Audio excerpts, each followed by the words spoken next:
قلت لكم في أول بطولة أن المغرب لن يفوز بكأس أفريقيا لأن كانت مباراة نهائي صعبة جدا وتلعب على تفاصيل صغيرة. مدرب المنتخب المغربي ليس لدي تجربة في النهائيات، من الصعب التغلب على منتخب السنغالي الذي تجربة طويلة في نهائي كأس أفريقيا.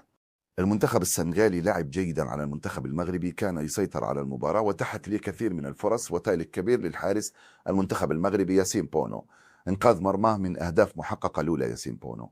المنتخب المغربي خسر بنتيجة ثقيلة 4 أهداف أو أكثر. تطورت في المباريات. لاعب المنتخب المغربي إبراهيم دياز أضاع ضربة جزاء، هي ضربة الفوز بكأس أفريقيا. زاد الضغط على اللاعب المنتخب المغربي. السنغال فرصة مسجلات هدف الفوز، وهذا فوت مستحق المنتخب السنغالي أنه سيطر على المباراة كاملة 120 دقيقة.